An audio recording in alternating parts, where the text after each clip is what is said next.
అంటే ఋషికొండ మీద 61 ఎకరాలు పూర్తిగా కూల్చేసి దాన్ని బోడుగుండు చేసి ఆల్మోస్ట్ 500 కోట్ల రూపాయలు ఖర్చు పెట్టి పరదాల చాటున ఈరోజు ఆయన ఒక మంచి ప్యాలెస్ దర్జాగా బతకడానికి మంచిగా విలాసవంతమైన జీవితాన్ని టూరిజం పేరుతో రిసార్ట్ పేరుతో ఆల్రెడీ ఉన్న హరిత రిసార్ట్ని కూల్చేసి కోట్ల రూపాయల ఆదాయం తెచ్చే దాన్ని పక్కన పెట్టి ఈరోజు సొంత ప్రయోజనాల కోసం కట్టుకున్నాడు. ఆల్మోస్ట్ ఒక బాత్రూమే ₹1 కోటి, ఇంకా అందులో ఓన్లీ బ్లాకులు 7 బ్లాకులు 20 ఛాంబర్లు 2 పెద్ద హాళ్ళు ఉంటే దాన్ని ఎవరో రిసార్ట్ అనరు, ఇంకోటి దాన్ని ఎవరో ఒక టూరిజం సంబంధించినటువంటి భవనం అనరు. ఎందుకంటే టూరిజం అంటే 1000-2000 ఇల్లు ఉంటాయి, ఎందుకంటే 500 కోట్లు ఖర్చు పెట్టారు కాబట్టి. అంటే ఈ 5 సంవత్సరాల పరదాల మాటున దాన్ని అంత విలాసవంతంగా కట్టాల్సిన అవసరం ఏముంది అంటే ఋషికొండను కూడా బోడిగుండు చేసి ప్రభుత్వ సొమ్ముని ప్రజల సొమ్ముని దుర్వినియోగం చేసి అవినీతి చేసి ఆ వ్యక్తి అక్కడ కొండ మీద అంటే సప్త ఋషుల యొక్క కొండ వైజాగ్కి ప్రకృతి వనరులు ప్లస్ ఆకర్షణీయమైంది బీచ్తో పాటు ఉండే దాన్ని కూడా దుర్వినియోగం చేశాడు. సో ఇప్పుడు నిన్న చూస్తే అది నివ్వెరపోయారు. అంటే దీనికి దానికి రిలేషన్ ఏంటంటే మొదటగా ప్రజావేదికను కూల్చాడు, తర్వాత ఋషికొండని కూల్చేసి కట్టుకున్నాడు. దాంతోపాటు ఎవరికి వెలుగులోకి రానిది ఏంటి అంటే మొత్తం మీద మన ఆంధ్రప్రదేశ్లో లక్షల టిట్కో ఇల్లు ఉన్నాయి. చంద్రబాబు గారు బడుగు బలహీన వర్గాల వారికి పేద ప్రజలకి వాళ్ళకి రోడ్డు పక్కన పడుకోకుండా కనీస సదుపాయాలు ఉండి ఆడవాళ్ళ మానాలకి రక్షణగా ఉండేటట్టు మంచిగా 500 రూపాయలతో 25,000 రూపాయలతో తక్కువ డబ్బులతో తీసుకొని ఏదో ఇల్లు కట్టాడు. అలానే అల్లీపురం దగ్గర 15,000 ఇల్లు పైచులుకున్నాయి. వాటిల్లో 100% అయిపోయినట్టున్నాయి, ఎనక చూస్తే 90% అయిపోయినట్టున్నాయి, 10% అయినట్టున్నాయి. అన్నిటినీ కూడా ఆ రోజు ప్రభుత్వం నుంచి పక్కకి వెళ్ళిన తర్వాత వైఎస్ఆర్సీపీ గవర్నమెంట్ వచ్చిన తర్వాత కేవలం ఇవి మేము కట్టామని చెప్పుకోవడానికి 300 కోట్ల రూపాయల పైచులకు కలర్లకి అంటే వైఎస్ఆర్సీపీ గవర్నమెంట్కి వేసే కలర్లకి ప్రభుత్వ కార్యాలయాలకు వేసే కలర్లకి ఖర్చు పెట్టారు తప్ప కనీసం ఒక డ్రైనేజ్ కానీ ఒక నీటి సదుపాయం కానీ ఒక జేసీబీ పెట్టి ఆ మట్టిని దొప్పించడం కానీ ఈ రోజు లోపలికి వెళ్తే ఆ రోజు కట్టింది తప్ప ₹1 కూడా పెట్టుబడింది లేదు. సెంట్రల్ గవర్నమెంట్ ఇచ్చిన డబ్బులు కూడా సొంత లాభాలకి నిధుల్ని పక్కకి జరపడం జరిగింది. ఈరోజు మొత్తం పగిలిపోయి ఉన్నాయి. అంటే నేను చెప్పేది ఏంటంటే 25 లక్షల లీటర్లు పట్టేటువంటి ఈ 2 రాష్ట్రాల్లో లేనటువంటి అతిపెద్ద వాటర్ ట్యాంక్ ఈ టిట్కో 15,000 ఇళ్లకు ఇవ్వడం జరిగింది. అది కూడా ఎలా అయితే స్టార్ట్ చేసి ఫినిష్ చేయబోయారో దాన్ని కూడా అలానే వదిలేశారు. అంటే ఎందుకు చెప్తున్నానంటే ప్రజావేదిక కావచ్చు, ఋషికొండ కావచ్చు, టిట్కో ఇల్లు ఈ రోజు గుడివాడలో కూడా 8,000 టిట్కో ఇల్లు ఉంటే 6,000 ఇచ్చి అందులో ఈ రోజు డ్రైనేజ్ లేదు, వాటర్ ప్రాబ్లం, అసలు లోపల కూడా పడుకోలేని పరిస్థితి. ఈ విషయాన్ని ఎలక్షన్ ముందు చెప్దామా అంటే ఈ ఇళ్ల లోపలికి మనం రాలేము. అందరూ ఇక్కడ గంజాయి అమ్మేవాళ్ళు, ఇక్కడ ఒక రౌడీ రాజకీయం జరిగేది. ఇక్కడ చూడండి బీరు బాటిళ్ళు ఉంటాయి, కత్తులు కట్టలు కూడా ఆడాడ దొరుకుతా ఉంటాయి. ఇప్పుడు ఎందుకు చెప్తున్నాం అంటే ఇప్పుడు ప్రభుత్వం వచ్చింది కాబట్టి భయపడకుండా వచ్చి చెప్తున్నాను. ఇంకోటి ఏంటంటే ఇప్పుడు అవినీతి అనేది అన్ని క్రాఫ్ట్లు అన్ని విభాగాల్లో జగన్మోహన్ రెడ్డి చేశాడు కాబట్టి ఇవి కూడా అతి తక్కువ సమయంలోనే చంద్రబాబు గారు వీటిని మళ్ళీ తిరిగి మంచి సదుపాయాలతో ఇవ్వడం జరుగుతుంది. కాబట్టి ప్రజలందరికీ కూడా ఈ కూటమి ద్వారా ఈ చంద్రబాబు గారి హయాం ద్వారా ఖచ్చితంగా వీటిని మళ్ళీ ఇవ్వడం జరుగుతుంది. అలా తెలుగుదేశం పార్టీ జనసేన బీజేపీ కావాల్సినట్టు అక్కడ పాచికలు పని అని చెప్పి మా పార్టీ కానీ జగన్మోహన్ రెడ్డి గారిది కానీ మాది కానీ అభిప్రాయం. అదేవిధంగా రేపు రాబోయే రోజుల్లో ఈ 6 నెలలు కూడా కొంత టైం ఇచ్చి చూద్దాము. ఆ తర్వాత చంద్రబాబు నాయుడు చెప్పినటువంటి దొంగ హామీలని ఎట్టి పరిస్థితుల్లోనూ నెరవేర్చలేడు. ఎందుకంటే ఇవాళ చూసాం సూపర్ 6 అని పెట్టాడు. ఆ సూపర్ 6లో 18 సంవత్సరాలు దాటినటువంటి ప్రతి మహిళకి 1,500 పెన్షన్ ఇస్తా అన్నాడు. రేపు 1వ తారీఖు ఇస్తున్నాడా? దాని గురించి మాట్లాడట్లా. 3 గ్యాస్ సిలిండర్లు ఇస్తా అని చెప్పాడు, దాని గురించి మాట్లాడట్లా. బస్సుల గురించి మాట్లాడట్లా. అదేవిధంగా బీసీ కానీ ఎస్సీ కానీ ఎస్టీ కానీ వర్గాలకి 50 సంవత్సరాలు దాటిన వాళ్ళకి పెన్షన్ ఇస్తానని చెప్పాడు సూపర్ 6లో, దాని గురించి మాట్లాడట్లా. అది ఎప్పుడు ఇస్తాడో చెప్పట్లా. అదేవిధంగా ఇంకోటి 20 లక్షల మందికి నిరుద్యోగులకి ఉద్యోగాలు ఇప్పిస్తాను, ఉద్యోగాలు కనుక ఇప్పించలేకపోతే ఈ లోపు 3,000 రూపాయలు నిరుద్యోగ వృత్తి కూడా ఇస్తానని చెప్పి సూపర్ 6లో పెట్టాడు. మొన్న తెలంగాణలో హరీష్ రావు గారు మాట్లాడుతూ చెబుతున్నాడు చంద్రబాబు నాయుడు గారు చెప్పిన వాగ్దానాన్ని ఏమీ చెప్పాడు. 1,000 రూపాయలు ఈయన పెంచింది. ఇప్పుడు వచ్చి 3,000 ఆల్రెడీ ఇచ్చేది జగన్మోహన్ రెడ్డి గారు 3,000 ఇస్తా అంటే ఈయన వచ్చి 1,000 ఇచ్చాడు. మీరు అక్కడ 2,000 ఇస్తా అంటే రేవంత్ రెడ్డి 4,000 చేయాలి కాబట్టి అక్కడ ఇబ్బంది పడుతూ ఉంటాడు. ఇంకా ఈయన సూపర్ 6 అని చెప్పి ప్రతి మహిళకి 1,500 రూపాయలు ఇస్తాడు 18 సంవత్సరాలు దాటిన వాళ్ళకి.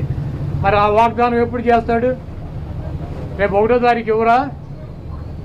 కాబట్టి తెలుగుదేశం పార్టీ ఆయన ఇచ్చినటువంటి వాగ్దానాలను, చంద్రబాబు నాయుడు చేసినటువంటి వాగ్దానాలని పక్కదారి పట్టించడానికి ఊరికినే నిన్నేమో పోలవరం వెళ్ళి వచ్చాడు సోమవారం, మళ్ళీ గురువారం ఏమో అమరావతి వెళ్ళి వచ్చి అక్కడ అన్నీ తిరిగి ఈయన కాలక్షేపం కబుర్లు, కాలక్షేపం మాటలు, ఊరికినే ఆయన వెళ్ళి అటు ఇటు తిరిగి రావడం తప్పించి ఎప్పుడు నువ్వు సూపర్ 6 అమలు చేస్తున్నావు స్పష్టంగా చెప్పాలని చెప్పి మేము డిమాండ్ చేస్తున్నాం.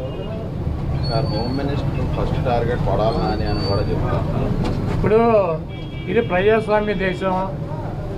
ఎవరిని టార్గెట్ చేసుకున్నప్పుడు నేను పోయినంత మాత్రాన నన్ను టార్గెట్ చేస్తే వైఎస్ఆర్ కాంగ్రెస్ పార్టీ ఏం ఆగదు. జగన్మోహన్ రెడ్డి గారు ఇంటికి కూడా వీళ్ళు ఏం పీకలేరు. నన్ను కాదు, జగన్మోహన్ రెడ్డి గారినే టార్గెట్ చేస్తారు. ఇక్కడ మీరున్న సెక్యూరిటీ అంతా తీసేసి, గన్మెన్లను తీసేసి, ఇంకా 15 రోజులు ఎలక్షన్ జరగలేదు, కమిటీ సిఫార్సులు రాలేదు, ఇక్కడ మొత్తం అంతా కూడా సెక్యూరిటీ తీసేశారు కదా. తీసేసి ఎల్లో మీడియా కెమెరాలు పట్టుకొచ్చి జగన్మోహన్ రెడ్డి గారి ఇంట్లోకి ఎట్టెళ్ళాలి, గోడ దూకి ఎట్టెళ్ళాలి, ఇవన్నీ కూడా వాళ్ళే చూపిస్తున్నారు. కాబట్టి ఇక్కడ టార్గెట్ ఎవడు దొరికితే ఆ టార్గెట్, ఇటువంటి వాటికి భయపడే ప్రసక్తి లేదు. ఎవడెవడికి టార్గెట్, ఎవడెవడి చేతులు ఏం రాసి ఉందో అవన్నీ పైన ఉన్నటువంటి భగవంతుడు నిర్ణయిస్తాడు. ఎవరి టార్గెట్లు ఎవరికి ఏమవుతుందో చూద్దాం రాబోయే రోజుల్లో. అదేవిధంగా ఋషికొండలో కట్టినటువంటి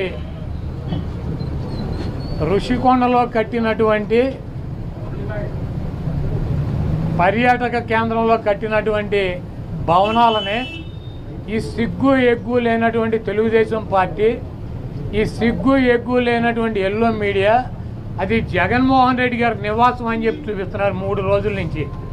వెళ్ళి జగన్మోహన్ రెడ్డి గారు అక్కడ నివాసం ఉన్నాడా? జగన్మోహన్ రెడ్డి గారు 2014 నుంచి 19 దాకా ప్రతిపక్ష నాయకుడిగా ఉన్నాడు. ఆయన కార్యాలయం లోటస్ పాండ్, ఇల్లు లోటస్ పాండ్. ఆయన లోటస్ పాండ్ హైదరాబాద్ నుంచే ప్రతిపక్ష నాయకుడికి ఉన్న 5 సంవత్సరాలు నడిపాడు. ముఖ్యమంత్రి అయిన తర్వాత 5 సంవత్సరాలు ఈ తాడేపల్లిలో ఉన్నటువంటి ఇల్లు, క్యాంప్ ఆఫీస్ ఇక్కడి నుంచే నడిపాడు ఆయన కార్యాలయాన్ని కానీ ఇంటిని కానీ. జగన్మోహన్ రెడ్డి గారి రక్తంలో లేదు. ప్రభుత్వం కట్టించినటువంటి ఇళ్లలో ఉండటం కానీ, ప్రభుత్వం కట్టించినటువంటి గెస్ట్ హౌస్లో ఉండేటువంటి కర్మ జగన్మోహన్ రెడ్డి గారికి పట్టల. జగన్మోహన్ రెడ్డి గారు వైజాగ్లో సొంత ఇల్లు కట్టుకున్నాక అక్కడ షిఫ్ట్ అవుతాడు. అంతేగాని టూరిజం ప్లేస్లో కట్టినటువంటి ఆ హౌస్లో జగన్మోహన్ రెడ్డి గారు వెళ్తాడని చెప్పి ఎవడు చెప్పాడు వీళ్ళకి, వెధవులకే? అది జగన్మోహన్ రెడ్డి గారి కోసం కట్టించుకున్నటువంటి ఇల్లు అని చెప్పి రకరకాలైనటువంటి కథనాలు రాస్తున్నారు. అది ఒక అంతర్జాతీయ రాజధానిగా తీర్చిదిద్దాలన్నదే వైఎస్ఆర్ కాంగ్రెస్ పార్టీ లక్ష్యం. దాన్ని రాజధాని చేయాలన్నదే ఆ రోజు నిర్ణయించుకున్నాం. కాబట్టి అక్కడ ఇంటర్నేషనల్ సెమినార్లు జరుగుతున్నాయి. అనేక మంది ఇంటర్నేషనల్ సంబంధించినటువంటి దేశ విదేశాల నుంచి అనేక మంది పారిశ్రామికవేత్తలు వస్తున్నారు. కనీసం వాళ్ళకి సౌకర్యం ఉండటానికి అవకాశం లేనటువంటి పరిస్థితి ఉంది. కాబట్టి ఉత్తరాంధ్రలో ఉద్దానంలో దాదాపు 700 కోట్ల రూపాయలు పెట్టి హాస్పిటల్ కట్టించారు కిడ్నీ పేషెంట్ల కోసం అని చెప్పి. అదేవిధంగా విజయనగరం కావచ్చు, లేదా పార్వతీపురం కావచ్చు, ఉత్తరాంధ్రలోనే 650 కోట్ల రూపాయలు పెట్టి ఒక్కొక్క మెడికల్ కాలేజీ కట్టించారు. అదేవిధంగా టూరిజం ప్లేస్లో అంతర్జాతీయ సంస్థలు కానీ వ్యక్తులు కానీ వచ్చినప్పుడు అక్కడ ఒక విధి ఉండాలని చెప్పి ఒక మంచి భవనాన్ని నిర్మిస్తే 7 బిల్డింగులు అయ్యి, ఒక బిల్డింగ్ కాదు 7 బిల్డింగుల్లో జగన్మోహన్ రెడ్డి గారు ఉండరు. 7 బిల్డింగులు కట్టారు. ఆ 7 బిల్డింగుల్లో 7 బ్లాకుల్ని చూపించేది జగన్మోహన్ రెడ్డి గారు 450 కోట్ల రూపాయలు పెట్టి ఇల్లు కట్టుకున్నారని చెప్పి ఈ దుర్మార్గమైనటువంటి ప్రచారం చేస్తున్నారు. ఇవన్నీ కూడా ప్రజలు గమనిస్తారు. చంద్రబాబు నాయుడుకి ఇచ్చినటువంటి వాగ్దానాలు నెరవేర్చలేక నీకు సూపర్ 6లో పెట్టినటువంటి వాగ్దానం 1500 రూపాయలు ఇస్తానని చెప్పావా, చెప్పలేదా? 18 సంవత్సరాలు దాటిన వాళ్ళకి.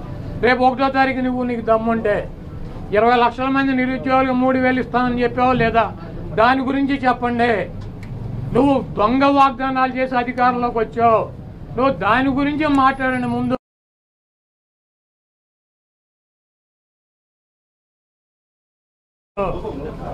వైఎస్ఆర్ కాంగ్రెస్ పార్టీ కార్యాలయంలో వైఎస్ఆర్ కాంగ్రెస్ పార్టీ అధ్యక్షులు శ్రీ జగన్మోహన్ రెడ్డి గారి ఆధ్వర్యంలో 175 నియోజకవర్గాల్లో పోటీ చేసినటువంటి అభ్యర్థులతో సమావేశం ఏర్పాటు చేయడం జరిగింది. ఈ సమావేశంలో జగన్మోహన్ రెడ్డి గారు కొన్ని నిర్ణయాలు తీసుకుని మనకి 1,33 లక్షల మంది ఓటు వేశారు. అదేవిధంగా పార్టీ కోసం గ్రామ స్థాయిలో కానీ, వార్డు స్థాయిలో కానీ, విలేజ్ స్థాయిలో కానీ నాయకులు, కార్యకర్తలు అనేక వేల మంది, లక్షల మంది పనిచేశారు. వాళ్ళందరినీ కూడా కాపాడుకోవాల్సినటువంటి బాధ్యత మనదే. మీరు తప్పకుండా నియోజకవర్గాల్లో ఒక వారం రోజులు పర్యటన చేసి దాడులు జరిగినటువంటి మన నాయకుల మీద కానీ, కార్యకర్తలను కానీ మీరు అండగా ఉండాలని, అదేవిధంగా రాబోయే రోజుల్లో నేను కూడా గాయపడినటువంటి తెలుగుదేశం పార్టీ అల్లరి మూకలు చేసినటువంటి దాడుల్లో ఇబ్బంది పడినటువంటి ప్రతి కుటుంబానికి దగ్గరికి నేను వస్తాను.